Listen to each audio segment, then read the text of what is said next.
Olá, seja muito bem-vindo a mais um Região aqui pela TV União. É um grande prazer estar com você em mais um programa, trazendo informações relevantes para o seu dia a dia. Hoje vamos falar sobre saúde mental. Estamos vivendo o Janeiro Branco, momento em que somos convidados a refletir sobre um tema crucial que muitas vezes passa despercebido, que é justamente a saúde mental. O Janeiro Branco é uma campanha dedicada a promover a conscientização e os cuidados com a saúde mental. Ele foi instituído no calendário do Ministério da Saúde e é um movimento que destaca a importância de cuidarmos da nossa mente tanto quanto cuidamos do nosso corpo. O Janeiro Branco busca quebrar tabus, estimular conversas e a desenvolver uma cultura de atenção à saúde mental. E para refletir sobre os desafios da vida moderna e a necessidade de promover o equilíbrio emocional e a busca por uma mente saudável, recebemos hoje o psicólogo Pedro Zambrano. Veja a entrevista. Olá Pedro, seja muito bem-vindo aqui ao Região. É um prazer recebê-lo hoje aqui para falar sobre o mês Janeiro Branco, sobre saúde mental. Seja bem-vindo. Agradeço o convite, é um prazer mais uma vez poder participar e trocar ideias aqui com o pessoal do programa Região. Bem, Pedro, como é que você percebe a relevância do Janeiro Branco na conscientização sobre a saúde mental? Tanto o Janeiro Branco quanto o Setembro Amarelo são ações afirmativas, né? Então são ações políticas, focais, pontuais, que têm exatamente o intuito de trazer debates, provocar discussões e gerar conscientização a respeito desses temas que são tão importantes relacionados à saúde mental. Certamente que enquanto políticas afirmativas, elas têm a sua relevância e também para poder combater estigmas, né? Para que as pessoas saibam possibilidades, onde procurar tratamento, para que possam entender melhor também as suas condições de sofrimento. Existe uma questão, né, Magalhães, que a sociedade contemporânea, ela não trata do sofrimento, né? Ela trata sempre da ideia, do ideal de felicidade, de prazer. Então, geralmente as pessoas têm uma fantasia, uma ideia muito clara do que precisam fazer para serem bem-sucedidas, para serem felizes, né, para serem consideradas pessoas de sucesso. Mas pouco se fala do que fazer quando as coisas não vão bem, quando as coisas não funcionam, quando a gente está sofrendo, quando a coisa dói, né? E isso tem, inclusive, uma repercussão negativa entre os adolescentes, justamente porque eles estão num momento de profunda transformação, de crise, de conflitos, procurando saídas e respostas para esse estado de sofrimento e dificilmente eles encontram, né? Uma das grandes dificuldades que as pessoas têm de lidar com o adolescente é exatamente essa, né? Ele está indagando sobre sofrimento, sobre crise, sobre sentido da vida o tempo todo. E aí o que a gente faz com isso? Sendo que o discurso vigente na cultura é um discurso de felicidade, de sucesso e de bem-estar. E ainda sobre o Janeiro Branco, você acredita que ele impacta na quebra de estigmas relacionados à busca por ajuda de profissionais, né, como psicólogos, psiquiatras? Essas ações elas têm repercutido muito bem, inclusive porque o ambiente organizacional, as empresas têm abraçado, né, essas campanhas. Então a gente também tem o Mês Azul, que é relacionado à prevenção do câncer de próstata, o Outubro Rosa em relação ao câncer de mama para as mulheres, o mês do LGBT, que é o mês de junho. Então todas essas ações afirmativas de posicionamento, elas repercutem sim positivamente, inclusive porque elas têm sido abraçadas pela grande mídia, pelas empresas que têm associado o seu nome a essas campanhas, então acredito que realmente tem uma repercussão bastante significativa e positiva. Elas por si só não bastam, mas elas são importantes. E quais são os sinais de que a pessoa está precisando de ajuda de um profissional em relação à saúde mental? A gente precisa pensar sempre na questão de sintoma e de traços de personalidade, né? Sintoma é sempre um símbolo, um sinal de alguma coisa, de alguma disfunção. Então, por exemplo, a febre, no aspecto do organismo, sempre aponta para a questão da infecção, né? De que está tendo um combate a alguma coisa disfuncional. Do ponto de vista emocional é a mesma coisa. Só que aí a questão, Magalhães, é que todos nós temos algum sintoma, porque todos nós temos feridas emocionais, todos nós temos questões que foram mal resolvidas, questões com as quais não conseguimos lidar. Para a gente classificar um transtorno, a gente precisa sempre avaliar então o conjunto de sintomas e a maneira como esses sintomas estão impactando ou causando prejuízo na vida do indivíduo. A mesma coisa vale para traços de personalidade. Por exemplo, não há problema nenhum que a pessoa seja hiperativa, né? E ser hiperativo por si só não significa que a pessoa tem um TDAH, por exemplo, que é o transtorno de déficit de atenção e hiperatividade. Muitas vezes é um traço de personalidade. O grande desafio que a pessoa vai ter é entender como lidar com isso ao longo da vida, por meio de autoconhecimento, por meio da maturidade, por meio da inteligência emocional. Aquilo que poderia ser uma fraqueza da personalidade pode se tornar uma força. A mesma coisa vale, por exemplo, para pessoas que são mais melancólicas. Então tem pessoas que são mais contemplativas, mais reflexivas, que se entristecem com mais facilidade, que também tem uma característica de empatia em relação às questões do mundo, mas isso por si só não classifica a pessoa como sendo depressiva. É um traço de personalidade, é um jeito, é um modo de estar no mundo. Então o que a gente avalia sempre para identificar se há algum transtorno é o tipo do sintoma, a gravidade dele, o conjunto da sintomatologia e de que maneira, essa é uma questão importante, de que maneira isso está prejudicando ou trazendo prejuízo nas diferentes dimensões da vida da pessoa. Ô Pedro, diante do aumento do burnout na sociedade, como é que você identifica e aborda esses sinais dessa condição nos pacientes? O burnout é uma síndrome bastante prevalente na atualidade, devido ao contexto que a gente vive, né, das organizações, de pressão por desempenho, de lucro. O burnout é uma síndrome de esgotamento profissional e ela tem duas características principais, Magalhães, a questão do estresse e também a questão do esgotamento físico e emocional. Dos fatores que ajuda a gente a perceber uma síndrome de burnout é o estresse intenso e crônico, né? Então, o que significa isso? A pessoa tem passado por situações em que o ambiente demanda mais do que ela tem conseguido responder. Então, todo o repertório, toda a capacidade, toda a habilidade que ela tem já não dá conta de responder à demanda do ambiente. Tamanha pressão que ela vem sofrendo no ambiente, então ela não dá conta mais de responder. E a grande questão isso não é culpa ou responsabilidade dela, né? A gente está num contexto cultural, contemporâneo realmente, de bastante exigência e muitas vezes as pessoas, pela questão da empregabilidade, precisam se submeter a ambientes tóxicos, a ambientes que de fato adoecem a pessoa no seu aspecto emocional e mental, né? Então, no consultório, uma coisa importante é que a gente consiga fazer um diagnóstico integrativo das diferentes dimensões da vida dessa pessoa, né? Existe um método de avaliação do desenvolvimento do indivíduo que foi criado, é uma metodologia de pesquisa, inclusive, por um europeu que pesquisou quase a vida toda nos Estados Unidos, um grande psicólogo do desenvolvimento, que foi Uri Bronfenbrenner, e ele criou um método de avaliação chamado PPCT. Então ele avalia o desenvolvimento da pessoa por meio dessas 4 dimensões e que também tem suas subdimensões. Então são pessoa, processo, contexto e tempo. A gente falou muitas vezes agora, né, da questão cultural, e isso está relacionado ao tempo em que a gente vive, é uma das dimensões, mas a outra é o contexto. Então a gente sempre precisa avaliar o que está acontecendo com a pessoa dentro do seu contexto de inserção, seja familiar, seja dentro da empresa, e que tipo de relações ele tem estabelecido ali. E interessante que você falou anteriormente que as empresas estão mais conscientes, né, dessa questão da saúde mental. Nós temos meses do ano dedicados a esse tipo de discussão.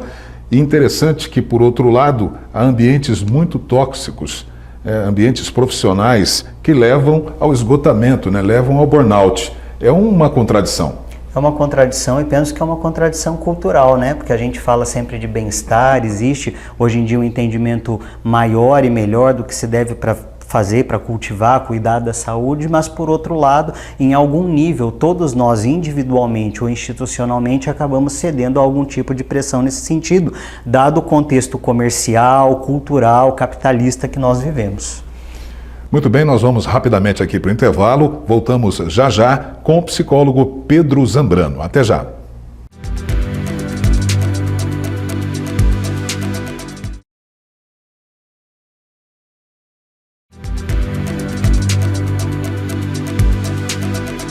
Nós já estamos de volta aqui no Região para o bloco final, hoje com a presença do psicólogo Pedro Zambrano. Estamos no Janeiro Branco, mês da saúde mental, e o Pedro está aqui falando a respeito da prevenção, né, dos cuidados que você deve ter com a sua saúde mental.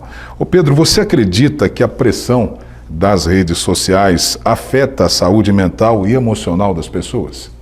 Acredito que sim, Magalhães, porque o uso das redes sociais é bastante difundido, é bastante recorrente. Existem pesquisas que mostram que nós dispomos de bastante tempo ao longo do dia mexendo com esse tipo de conteúdo.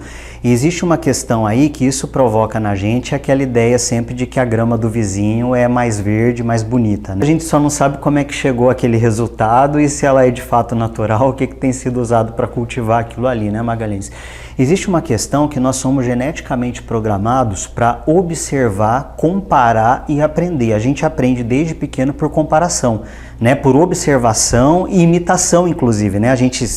Basta observar a criança pequena, o tanto de coisas que ela aprende imitando a própria linguagem, né? Que se dá numa tentativa de ensaio e erro e também imitando as pessoas que estão no entorno. Então nós temos essa programação biológica, genética, né? Quando a gente está num ambiente que a gente não conhece, a gente observa o quê? Como é que as pessoas estão fazendo? Se tem manual, se tem indicação, a gente quer fazer igual e precisa fazer igual como um mecanismo de sobrevivência, de adaptabilidade. A questão é que esse nosso sistema de observação, comparação e aprendizado, ele é analógico, ele não é digital, né? Então, se a gente vai para o ambiente digital, a gente tem uma sobrecarga dessas informações de comparação, né? Então, será que a pessoa precisa saber tudo o que está acontecendo com a vida, seja das celebridades, ou seja, dos amigos, talvez se justifique, isso é uma coisa, né? A rede de apoio, a rede de contato foi algo que sempre existiu, mas agora a gente acaba expandindo e se sobrecarregando com esse excesso de informações da vida, às vezes de pessoas que você não conhece, e isso realmente gera algum tipo de comparação, né? Porque você está fazendo ali, muita coisa na vida a gente vai aprendendo ao longo do tempo, não sabe se está fazendo correto, vai fazendo por tentativa e erro, e aí de repente tem alguém que está fazendo e está dando certo, tem alguém que está fazendo e parece que é melhor, está fazendo e parece que tem mais resultados. Então, invariavelmente isso leva a pessoa a um tipo de comparação e pode ser gatilho realmente de algum estado emocional mais negativo. Ô Pedro, em relação à comparação, né, nas redes sociais, como essa prática está ligada à depressão e também especialmente entre os adolescentes, que são as principais vítimas, né, desse mundo editado, né, que as redes sociais oferecem? Eu só não sei se os adolescentes são as principais vítimas. Eu penso que isso se dá em escala ao longo de todo o ciclo de vida, né? Para as pessoas que são usuárias, né? As pessoas que estão no ciclo de vida. Não vamos dizer as principais vítimas, elas são mais frágeis. Ah, sim, justamente porque ainda não desenvolveram totalmente as funções executivas, às vezes tem menor capacidade de criticidade, né?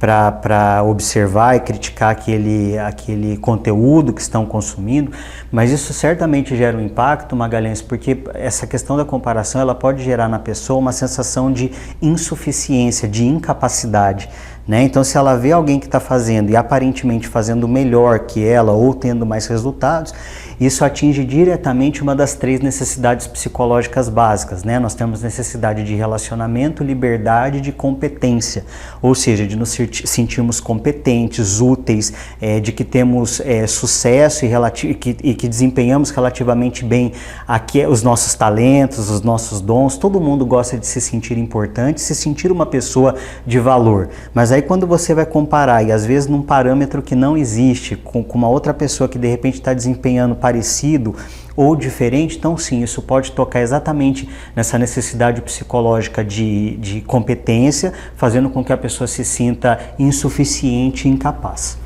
Vamos para o outro lado, você tem um adolescente com ainda em formação e por outro lado você tem pessoas que já são mais experientes, mais vividas, mas também acabam sendo vítimas, aí a gente pode colocar como vítimas mesmo, das redes sociais, da comparação com a vida do outro, né? Você chega num determinado patamar da sua vida e você começa a olhar, né?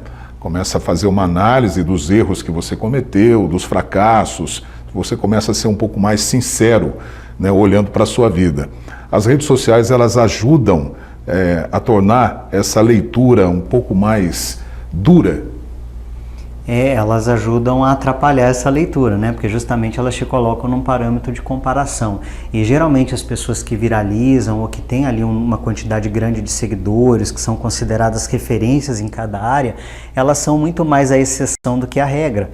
A maior parte de nós, ao longo da vida, vai viver vidas, assim, num aspecto mais estrito, falando vidas ordinárias, né? O que não significa que não tenha o seu sentido, a sua beleza, o seu sucesso do ponto de vista, mas se você compara de repente com alguém que em determinada área é considerado uma referência, essa pessoa de fato ela pode servir para ser admirada ou para ser compreendida enquanto processo, né? O que ela fez que de repente eu posso fazer também. Mas é muito complicado porque geralmente essas pessoas elas são exceção, elas não são a regra. Bem, Pedro, como você orienta os seus pacientes a encontrar o equilíbrio saudável, né, entre o uso de redes sociais e também a interação social offline, né, que é muito importante e tem até um movimento pequeno ainda, né, do retorno a essas interações sociais, né, deixar o celular em casa para poder aproveitar realmente a vida? As pessoas têm preferido, né? Então, por exemplo, a gente descobriu agora na pandemia que as plataformas digitais elas são excelentes para o aprendizado, né? Para poder fazer cursos, para esse tipo de interação. Mas os adolescentes, por exemplo, não gostam muito. Nas escolas é interessante que o que podem, eles preferem e pedem que seja online. Então, já vi às vezes a escola propor alguma coisa, então a gente pode fazer isso em caráter híbrido ou em caráter online. A maioria vai dizer, não, nós preferimos vir, nós preferimos estar presentes. Então, de fato, as pessoas realmente sentiram falta disso, embora acredito que elas tenham ficado mais seletivas também com o seu grupo, no seu convívio social, né? Uma coisa que eu percebo, mas isso é uma hipótese, uma observação que eu tenho, é que as pessoas elas toleram menos agora aquelas situações de aparência social, né? Tem que ir porque senão vão comentar, eu tenho que convidar porque senão fica chato. Eu sinto que as pessoas estão mais espontâneas nessa seleção que elas têm feito, de que para que o seu convívio seja um pouco mais genuíno, né? Não, é o meu grupo de amigos, é o meu grupo de convívio, é o grupo que eu gosto. E de fato, Magalhães, eu acho que a prevalência, né? A gente tem sempre que priorizar os contatos sempre reais, né, o face a face, embora existam sempre aqueles discursos dominantes, né, então, por exemplo, nas redes sociais, quem não é visto não é lembrado. Recentemente li alguma coisa numa rede social profissional, né, dizendo, ó, quem não tem um currículo nessa rede social é como se não existisse profissionalmente. Então nós temos esses discursos culturais que são dominantes. Ele está aí, mas realmente é um desafio para que cada pessoa consiga encontrar o seu jeito de lidar com isso, preservando as suas características, preservando a própria saúde e, mais importante do que isso, preservando o seu jeito de ser no mundo, né? Vai ter um discurso dominante querendo enquadrar e padronizar. Mas diante desse discurso, como é que é o teu jeito de estar no mundo? Como é que você vai filtrar e absorver isso de modo que isso caiba no teu estilo de vida, preservando a tua autenticidade, a tua genuinidade? Pedro, e a pandemia, ela também trouxe um cansaço em relação ao uso de redes sociais. Você percebe uma ressaca também? Muita gente prefere as interações sociais, presenciais, porque cansou também da telinha, dos aplicativos, dessa artificialidade que a pandemia nos obrigou a descobrir? Eu acredito que tem esse aspecto, mas acredito que elas continuam bastante fortes, as redes sociais, o uso também. Acredito que muito por uma questão até de condicionamento comportamental, as pessoas estão condicionadas a usar redes sociais, né? Então elas acordam de manhã, primeira coisa vão ver se tem ali algum tipo de mensagem na DM, se tem curtida, se postou, se não postou. Acredito que exista realmente uma questão muito parecida com o vício mesmo, né, nesse momento atual. Embora elas estejam cansadas, eu escuto e tem pesquisas que apontam realmente para esse cansaço que você diz, mas apesar do cansaço, elas continuam utilizando. Muito provavelmente em função também de terem absorvido esses discursos dominantes, né? De que quem não é visto não é lembrado, que você precisa estar atualizado o tempo todo, que se você não está atualizado é como se você estivesse fora do mundo e ninguém quer estar por fora, né? Ninguém quer ser diferente, esquisito. Você recomenda a desativação das redes sociais por um tempo, um detox? Acredito que sim, compreender a melhor maneira de usar isso dentro do contexto de cada pessoa seria o ideal, mas acredito também, assim como a gente pode fazer esse detox ou dar um tempo inclusive de relações pessoais, a gente faz isso também, né? De repente tem alguma relação mesmo de amizade que está um pouco mais desgastada, então você dá um tempo, né? E a gente sempre fez isso em diferentes aspectos da vida. Eu acho que isso cabe também em relação às redes sociais. né? Inclusive para que as pessoas possam aproveitar melhor, né? Se vai viajar, que de fato aproveite bem essa viagem, que curta com seus familiares, que sinta o prazer do momento, ao invés de ficar ali postando foto e aguardando por feedbacks.